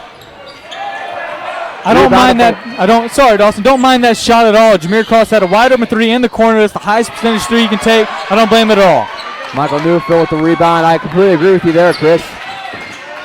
Johnson dribbling in. Goes over the layup, and it's good. Brings them within 1. You saw Alec Johnson give him a little shimmy before he went in to put that ball up. Great work there. So with just under 14 minutes left in the second half, the Knights have made things very interesting with a 1-point game. That's now on a timeout here. It looks like Quincy Jones will come in for Jameer Cross. But again, the response the Knights have had so far early on in the second half, you can't ask for any better. You've had great post play, you've had great outside shooting, you've had great rebounding that has kept your offensive possessions alive. Again, just got to keep up this effort. That's the key right now. Absolutely, and I think the main point you can make about the Knights here in the beginning of this second half is they've used applied energy. They've played their style of game, but they do it with a high energy. They play high IQ basketball while going 110 miles an hour. It's nothing more you can ask for if you're Coach Winslow at this point, except maybe for a higher three-point percentage. But right now the Knights playing their game like we mentioned before and using that energy to the best of its ability, doing great on the defensive side against the Bobcats and finding those open lanes on the offensive side. Absolutely. Now your top scorers so far for the night for the Knights are Jameer Cross with 11 points. Sam Armstrong now has 10. And then Tyler McCready has 8 points. And again, a lot of wealth being spread around. You have other players like Michael Newfield with 6, Trey Dill with 4, Alec Johnson with 4, Neil Davis 2, Jaron Anderson with 2. A lot of different players getting involved, but mainly Jameer Cross and Sam Armstrong making the big plays here in the second half. Absolutely. Sam Armstrong, he shot 2 from 4 from three-point land, 50%. That's a whole heck of a lot better than the Knights' 20% they've shot on the game. If they can keep finding him those open looks from behind the arc, they'll be all right. As now both teams break their timeout huddles here. You'll see Tyler McCready come back in along with Kellen Winslow and Quincy Jones. And again, if you're just joining us, Quincy Jones is one of the new additions to this team in this winter semester. New player in for the Bobcats, Sean Patterson. Open three-pointers taken. No good. That was number 24, Terry Kenner, but rebounded by the Bobcats. And the Bobcats will call a timeout to retain possession. Actually, no. So it will be a 30-second timeout. It looks like, Dawson, they called a 30-second timeout but decided just to keep it rolling. Didn't want to meet together. Just needed the timeout to keep the ball in their hands. Good strategy there by head coach Shawnee Brown Jr. Quick shot from number 24. No good. That's Kenner again, rebounded by Tyler McCready. Quincy Jones with it now. Trey Dill with a nice drive and in. And that'll give the Knights the first lead they've had in this game in the second half. And what a way for Trey Dill to make his mark in this game. The first statement he's made of the game by an absolute beauty of a drive. A missed opportunity for the Bobcats. And excuse me, I misspoke. It's the first time the Knights have had a lead in a very long time in this game. They had a lead early on, but now have just taken it back. And the Bobcats right there had a wide open alley-oop opportunity. That's the second one that they have mishandled. Coach Winslow not happy that was available.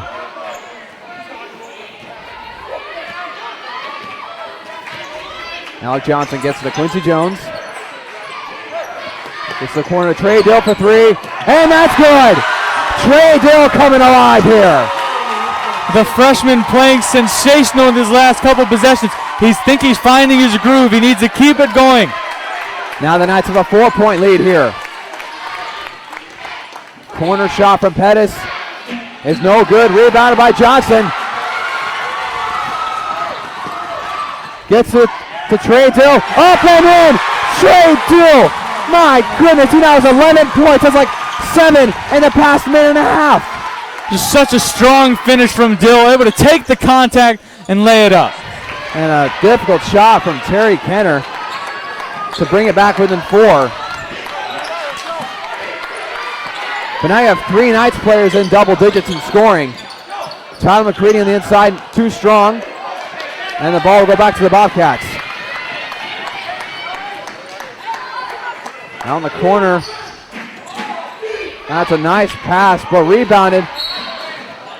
Looks like the ball will be out of bounds and go back to the Bobcats. Tyler McCready was in pursuit. Looks like on that last possession, a little bit of lack of communication between Alec Johnson and Tyler McCready to see who was going to defend the wide open man in the middle of the paint.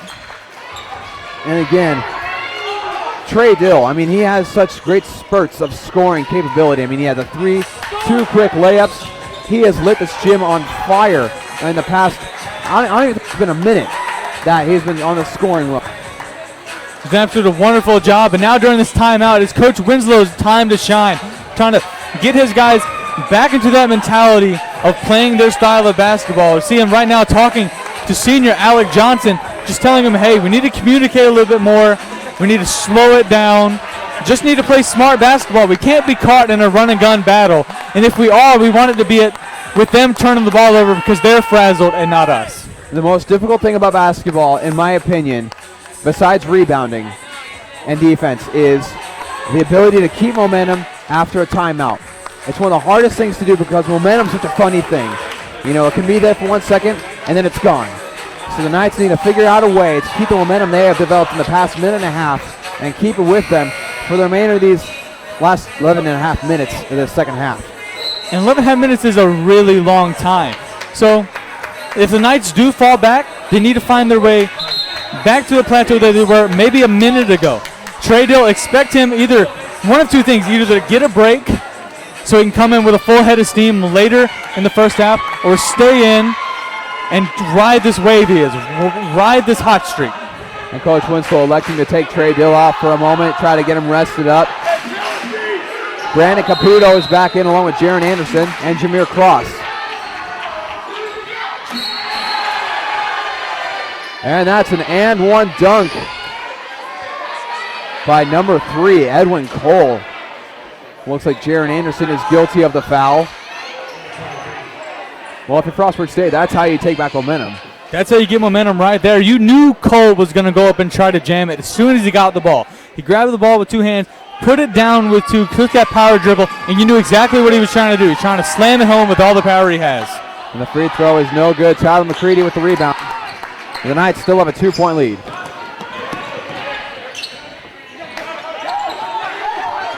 Brandon Caputo with it. The cross. Gets it in to Jaron Anderson. He gets out to Winslow for 3. And that's good! And that's the way to get momentum back if you're the Knights. You just gave up a dunk and an and one. Now you get it back with 3 points. That is the first shot that Kellen Winslow has taken all night. And he nailed it. And Dawson, not a minute ago, the 3-point percentage for the Knights was around 17%. It's jumped to 29.4. Jaron Anderson in the paint. Loses it as he was trying to pass it to Tyler McCready. A little fancy spin pass. Jump shot for the Bobcats is no good. Rebounded by McCready. The Knights have a 3-point lead. Jameer Cross with fancy dribbling here. Anderson to Caputo. To Winslow. Missed opportunity there as Winslow is open for a second. Cross with it. McCready to Anderson. A nice inbound pass to Tyler McCready. And the one-handed slam. The cap on this roof just blew off of it. Tyler McCready got the ball, got that spin move, beat his man. One hand. Put it right into the basket with that big paw of his. Great play by the Knights. Edwin Cole for 3, and that's good. I tell you, that'll take the wind out of your sails right there. You get a great dunk and then give up a 3-pointer. Knights still riding this wave, though. Everything the Knights been able to do, the Frostburg State Bobcats been able to find an answer.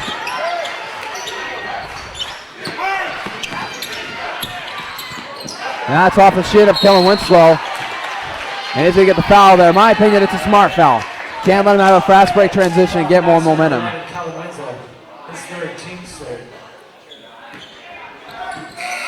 Now Michael Newfield and Trey Dill will come on in. I think you're right, Dawson. Really good foul there by Winslow. You said not to give up that fast break opportunity. With that fast break opportunity, with the team as athletic as Frostburg, you'd be giving up probably another dunk because the only person back, I believe, was Brandon Caputo. And so with that, you probably give up a dunk and then lose a little bit of momentum, take this crowd out of it a little bit, which is really hard to do here at the Knight Arena. This crowd is just always so loud and always roots for their Knights, which just 1 out of 10, they're always an 11. And you just mentioned Brandon Caputo. He was just subbed out for the Knights, and that's a wide open shot in the corner, but rebounded by Jameer Cross. Goes on the inside, kicks it back out. Trey Dill to Winslow, and that's tipped away. But Winslow able to get it back. And that's stolen by Lawrence Pettis.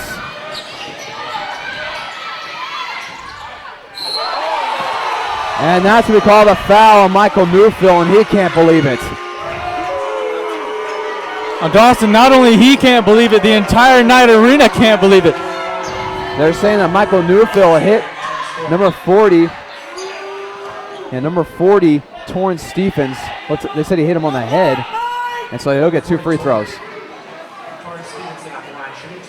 Well, on a note for Torrance Stephens, this is his opportunity to grab his double-double. First free throw's up and good.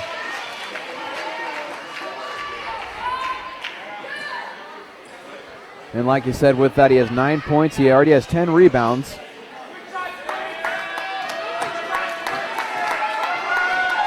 Second free throw is up and good, and he has a double-double. So now it's tied up at 59 here. And we just got word that there's 4 players on the Knights squad that have over 10 points. That's insane. Great play. Tyler McCready, Sam Armstrong, Trey Dill, and Jameer Cross. Sam Armstrong getting majority of his points from the three-point line. There's great showing from all of these guys. They've all rode that wave extremely well, and we're looking for Jameer Cross to keep it up because we haven't heard a lot from him in a while, so expect him to explode in the coming minutes. Missed opportunity for the Bobcats as that three is missed by Lawrence Pettis. Now the Knights have it back with a tie ball game. Trey Dill with a jumper. No good. Rebounded by Cole. In the corner. And that's no good. Rebounded by Stevens, and he gets it up and in to take back the lead. Looked like Alec Johnson was there, just didn't get a hand on it to bring in the rebound, and then wide open opportunity for the Bobcats. Hearing some noise here from the hometown crowd. Michael Neufeld in the paint against Stevens. Gets out to Winslow for three. No good. Multiple Knights going up for the rebound. And then I call a foul on Kellen Winslow for running into number 4, Daniel Alexander.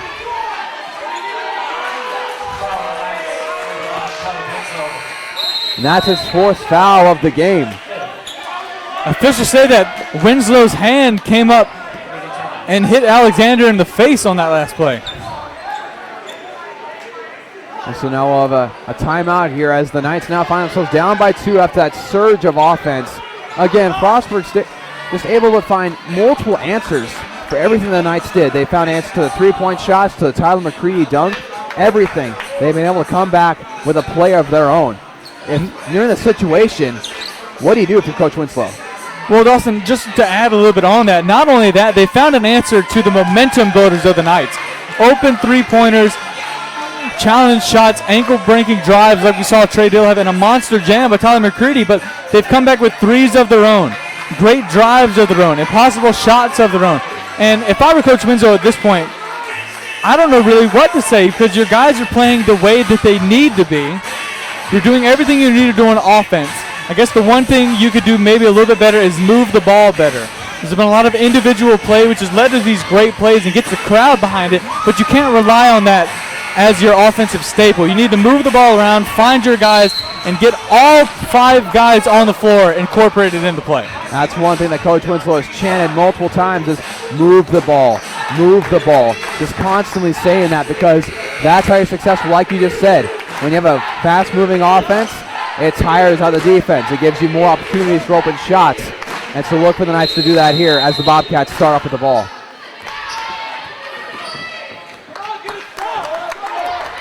Lawrence Pettis, one of the leading scorers for the Bobcats tonight with 12 points. He also has 9 assists. Maybe another player for the Bobcats to have a double-double. Dawson, you remember earlier in that first half, we were saying we haven't heard a lot from Edwin Cole, CEC Player of the Week last week. This second half, he's gone absolutely insane. He has 15 points, and when we said that, he only had 3.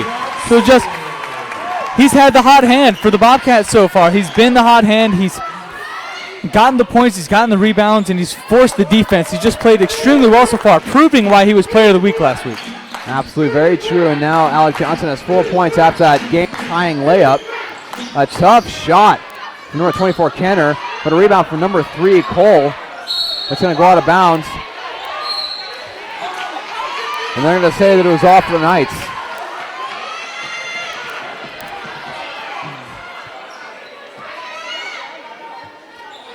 So the Bobcats will inbound and underneath the basket.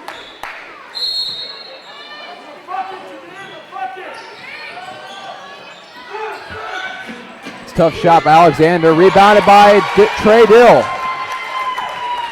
Jameer Cross now. Alec Johnson dribbling down the baseline, lays it up, no good, and they're going to say it was off the Knights. Looked like 2 Knights players were fighting for it. Michael Neufeld and Jameer Cross both fighting for that rebound. Unfortunately, just goes off the fingertips of both of them.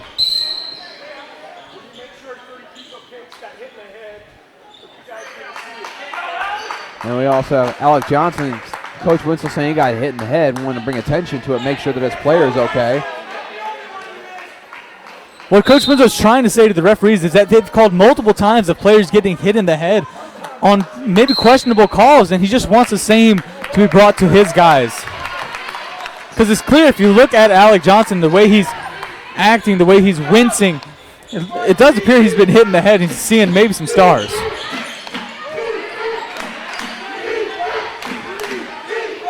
Seeing some tough defense now from the Knights.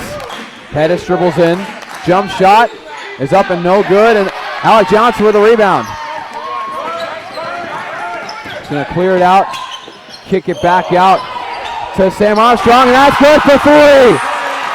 He looks out to the crowd and saying, yeah, I hit that. We're taking back this game. Well, Sam Armstrong now 3 of 5 from the three-point line, just shooting absolutely insane. Alexander's shot is short, and that's going to go out of bounds. It'll be Knights ball.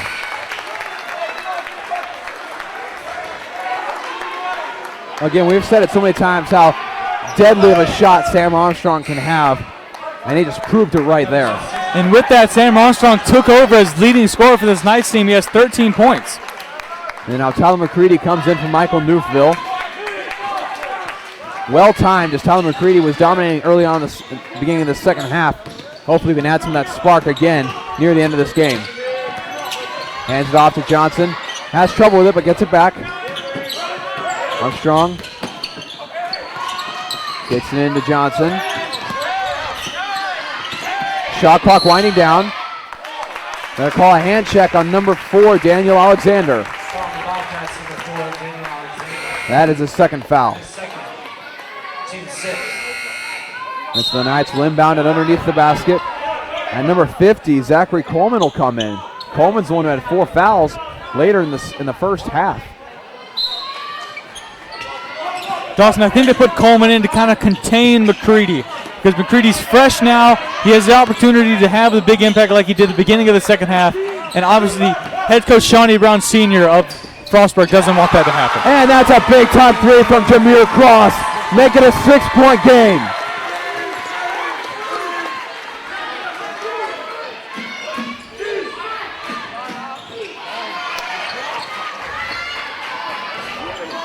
And that's a good bucket there for the Bobcats.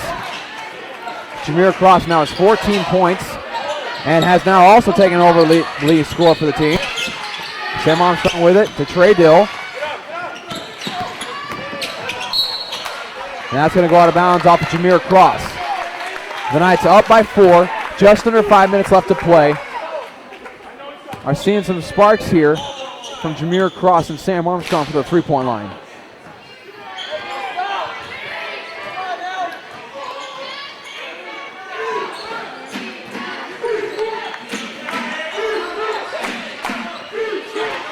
Sam Armstrong defending. Top of the key shot. That is good by number 14, Nicholas Johnson. And now the Knights are only up by 1. McCready with it now. To Johnson. To Armstrong. Inside to Trey Dill. Barely stays upward. Jameer Cross for 3. No good, but and it goes out of bounds off the Bobcats. It'll be Knights ball. It stays with the Knights, and the Knights get a whole new shot clock, a whole new opportunity to build a bigger lead in this game. Alec Johnson inbounding it. Inbounded to Trey Dill, out to Jameer Cross. To Johnson. Gets it to Trey Dill. Jameer Cross with it now. Trey Dill. Dribbling inside to McCready. Jump shot from the baseline. No good. Alec Johnson with the rebound. Goes up with it, and that's going to be blocked by Coleman. They're going to call a foul here on number 44, Tyler McCready. Really interesting call. The referee said Tyler McCready pushed off. Didn't look like he hardly pushed at all. In fact, where we were sitting, it looked like he didn't even touch him, but now there's going to be a timeout here. Coach Winslow fuming after that call. And it has to be hard if you're Tyler McCready. You're 6'10". The guy you're going up against who the foul was called for is only 5'9". You see it in the sports all the time. The big guy always gets the foul called on him. And I think that's just another case of this. Didn't look like Tyler McCready even touched him. The referee said he did foul Pettis. But see Coach Winslow just having quite the intense word with the referee now. Well, again, we mentioned how vocal he is and how willing he is to fight for his players and for their position in this game. I mean, it's been rough for him all night, and that frustration has only continued. And so now the Knights, again, only up by 1. And sometimes they've been up by 7 in the second half. But again, Frostburg State is finding responses to everything they're doing. And so the Knights have to find something to really hit Frostburg State in the mouth and take control of the game. More than that, Dawson, you need to hit them in the mouth. They've done that a few times, some great dunks, some great open threes. But like you said, they've just responded. So they really need to tighten up on defense the most. Need to communicate on defense, move their feet, get around, and don't let them have these wide open opportunities that they've been getting. Absolutely. And now, again, this is a big statement for the Knights right now as they sit last in the conference standings, and Frostburg State is second. I mean, not much separates the record. The Knights are 4-9 and Frostburg State is 6-6. But again, to go up against a team like this, and if they're able to pull this off, it could really help their positioning later on in the year. It could really, just most importantly, improve their confidence.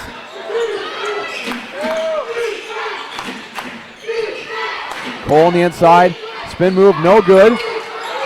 Cole with the rebound, looked like it was over the back, but no call. A good rebound hustling by the Knights. Alec Johnson ends up with it. Great hustle by Trey Dill. Always Mr. Hustle for this Knights team. Trey Dill not able to handle the pass. He started moving before he got the ball, and he knows it too. You saw it come right off his chest and the face he made. He knew he wouldn't be able to get a hand on that one. So now the ball will go back to the Bobcats.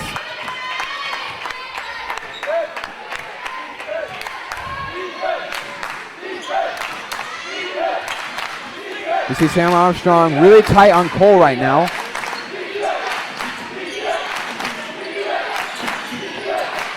Jump shot by number 14, no good. And they're going to call over the back on Zachary Coleman.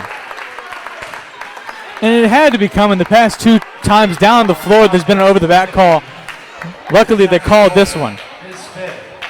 And so that'll send him on the bench for the remainder of this game. And I believe that will send Tyler McCready to the line. And so now we'll see Torrance Stephens check in. Stephens, one of the impact players for the Bobcats today, as he has 12 points, 11 rebounds, a double-double. The other player for the Bobcats to have a double-double is Lawrence Pettis with 12 points and 10 assists. We'll also see Sam Armstrong come out for the Knights.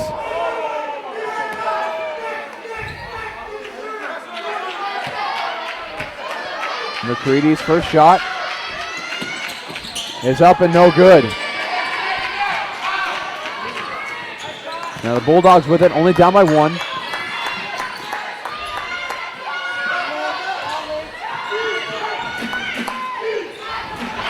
Now some good defensive effort from Tyler McCready, but the shot was just too high and too good. Put the Bobcats back up by 1. That was just a great drive by Daniel Alexander, able to get it over the height of McCready. A good layup from Jameer Cross will take back the lead, 69-68. That's what the Knights need to do, to focus in on that paint. The interior presence in Zachary Coleman is gone for the Bobcats, so they need to play Tyler McCready as much as they can. That's a good drive from Daniel Alexander, and the lead's just switching back and forth right now.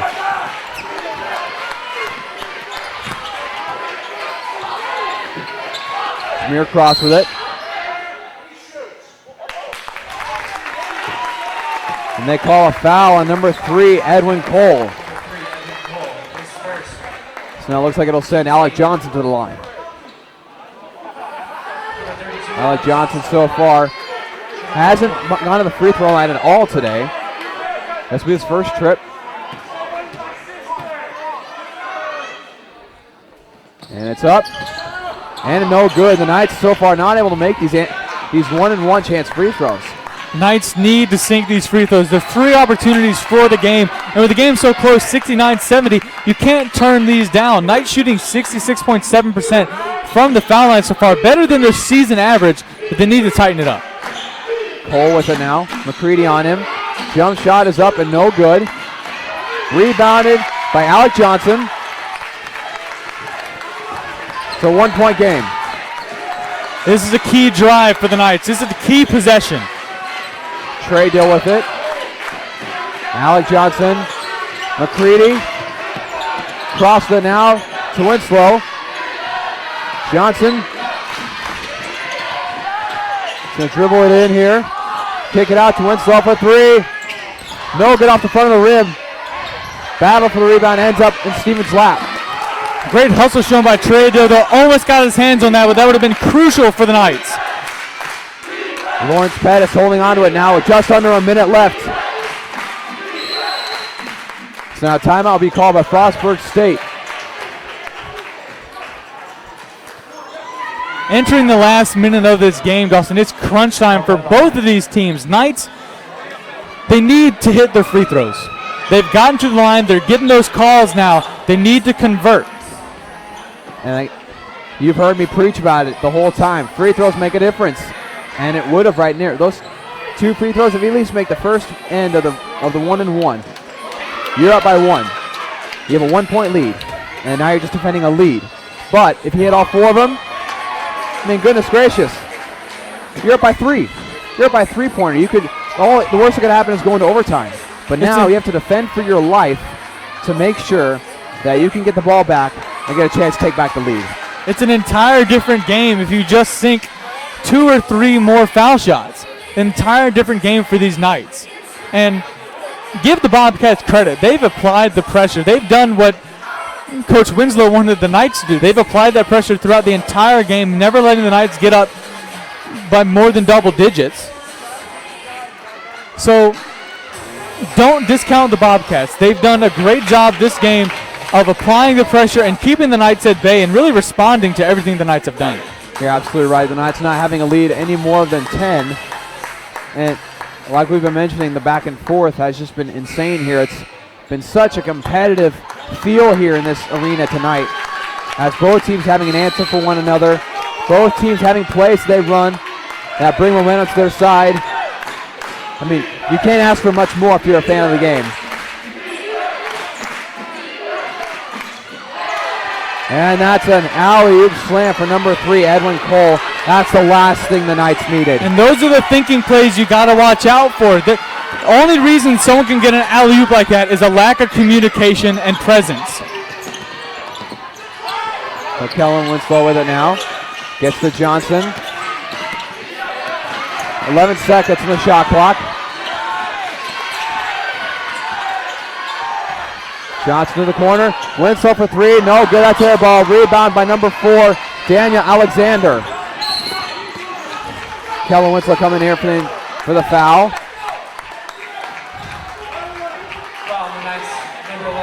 And Kellen Winslow foul out with that one. Team 7. So with 11 seconds left in this game, it's such a hard-fought game. The Knights find themselves down by 3 with number 4, Daniel Alexander. Number 2, Lawrence Pettis at the free throw line. And Pettis so far in this game has shot 5 of 6 from the foul line. So extremely efficient from the stripe. So what happened here is the Knights will have to get a quick shot, foul extremely fast, and maybe have a chance. Pettis missed. Sam Armstrong with it. Johnson goes up and no good. And the Frostburg State Bobcats will take this one, a hard-fought game, 72-69, after that last-second attempt by Alec Johnson, just barely off the backboard. They were so close. Such a hard-fought game and such a tough loss. And again, if you're the Knights, you can't ask for anything better effort. I mean, so many players chipped in. You had 4 players in double digits scoring. Jameer Cross 16, Sam Armstrong with 13, Trey Dill with 11, and Tyler McCready with 10 points. So much positive things happening in this game. Just Frostburg State able to make more plays and then making more free throws to finish off the game. And again, this really shows the ability of this Knights team to compete with the top teams in the conference. It just shows their ability to play with anybody. Again, I mean, this is a team that has had struggle this season. Past few games, they've had a hard time finding ways to win, but gave the second team in the CAC conference basically everything that they could handle. And so, again, just being able to handle a team like this, Frostburg State, it's incredibly difficult.